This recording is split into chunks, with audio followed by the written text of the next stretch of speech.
Much to my chagrin, and having been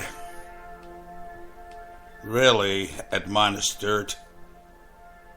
by my good friends, my caregivers, for me not to speak, but to wait until this old man's body was able to recover from an upper respiratory infection, which in many ways had taken my voice away.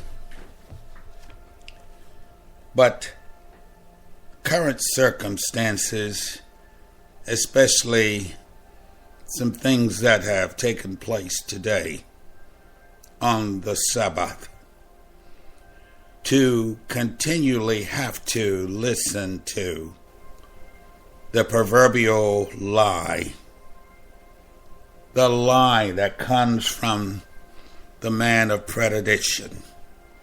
In other words, someone who preys on others. I will not name any names. I'll leave that up to your discretion. I really don't care to have the Secret Service or the NSA monitoring my whereabouts. So I'll just leave that up to you. But I want to remind you, those of you who profess to be in the way of Christ, Christians, that there was a time in history that our Messiah, the Christ, the one whom we profess to follow, was placed before a people whom he had fed, people whom he had taught them the profound way of the Most High, to invoke in them the supreme highest energy, the creator of all things. This man, being all human and yet possessing the divinity of the Most High within him, stood before a man by the name of Pontius Pilate, who had expressed earlier, I find no fault in this man, but since you are insisting that he be done away with, there is a tradition, you know the story, that at the Passover I can pardon someone and release them back to you. And they brought out a man, a terrorist, a liar, a thief, a man who preyed on other folks, Barabbas. And Pontius Pilate said, "Here I place before you," I paraphrase now, "two men. Which would you prefer that I release?"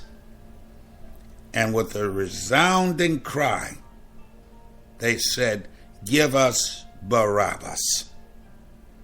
Why? Barabbas was a predator. Barabbas was a liar. Barabbas was a terrorist. A murder had been among thieves. But they would rather have the lie than to have the divine truth in their midst. So they said, "Crucify Yeshua. Crucify the truth, but give us the lie." Something for you to think about. Something for you to think about. Let it be known that in the name of our Most High, the exalted Most High, that no man nor woman shall ever obtain the shores of the oceans, if I may be just a bit poetic this morning,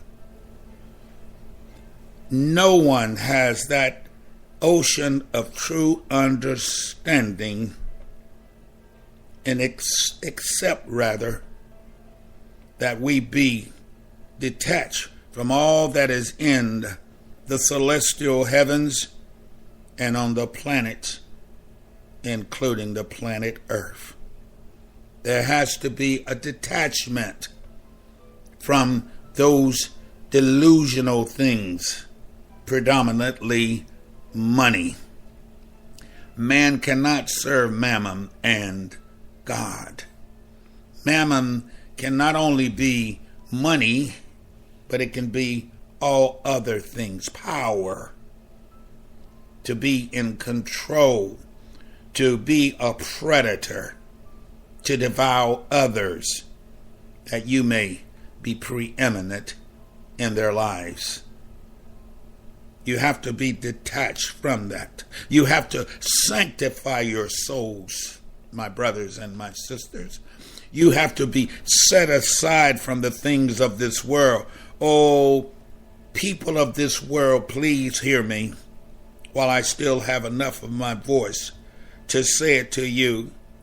Happily, that you may obtain that station in life which God has predestined for you, that you would enter in thusly into the truth, the tabernacle of truth, the truth which is according to the dispensation of providence, and that the truth that has been raised into the firmaments of certitude, our very act of being. Our act of being. Our act of being is to know the truth, to profess the truth, and the truth will set the captives free, will make them free. The essence of my words this morning, I pray, as I have meditated on this before going into this podcast, a very short podcast. It is my desire, my humble desire, my brothers and my sisters, as I said, much to the chagrin of my caregivers, as well as my few faithful friends, not to do it, Dr. Kirkland. Save your energy, save your voice. Who's going to believe you anyway? Whose report shall they believe? The lawless one, or someone who is bringing forth the truth that they profess to live by? The spirit of truth, the energy, supreme highest energy of truth, which cannot lie. And if a lie be found in that energy source, then everything that comes forth from that spirit is a lie. God is not a man that he should lie.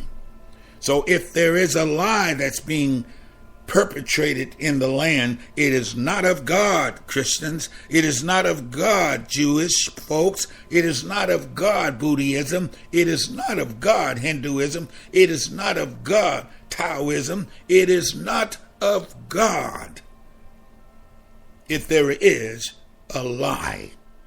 And once the man of Pradesh, who now sits in the daily room where the daily sacrifices were given to the Most High, is there now being prayed over, being lorded over, looking for 30 pieces of silver, then something is drastically wrong.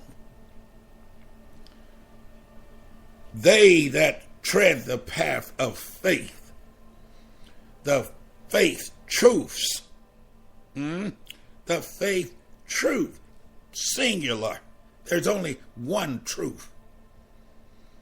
If you tread that path, then you would be thirsting for the wine of certitude. In other, you would be thirsting for your very being. And in order to do that, you must cleanse yourself of all that is earthly. Cleanse your ears from idle talk.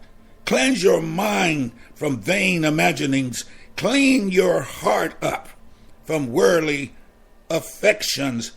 Clean your eyes from those things that will perish. The firmaments and the heavens will all pass away. But the word, the very essence of our divine Creator, the exalted one, shall never, ever go away. The truth is the truth, and the truth cannot fail us. But following after the lie, going down into that proverbial rabbit hole, following that Pied Piper that is preaching prosperity, following after Baal, the lawless one, whomever they may be, you are following to your own peril. It is so unfortunate that maybe there aren't any prophets in the land who can stand up to the king and say, "Oh, king, what would you do about someone who consistently lies over and over again and refuse to acknowledge the lie and ask for forgiveness? What would you do?" No one is willing to stand up for fear of this lawless entity, this spirit, this energy of evil that is hovering over the whole planet Earth, that is hell-bent, oh yes, hell-bent on seeking all humanity out, seeking all humanity, killing all humanity, and destroying the truth of all humanity. Are there 1, 2, 3, 4? Are there any prophets in the land who can forego looking for wealth, following that elusive dream of wealth, fame, and fortune? Are there any prophets in the land? I asked, are there any prophets in the land? Prophets lived a lonely life. Read it for yourself. I have lost a lot of so-called friends. They were never my friends anyway. If they don't want to hear the truth, that they would rather be partisan in their beliefs, in their political beliefs, or they would rather say, this man is going to make me lots of money, these people are going to make me lots of money, then they are not my friends. And I don't want you to be my friend. Be put on notice. I would rather never, ever hear from you again. Strong words, maybe from an angry prophet this morning. Strong words. When you would take food out of the mouths of the elderly, when you would forsake the youth, when you would keep the aliens out of your land, when you would do all of these things that the word teaches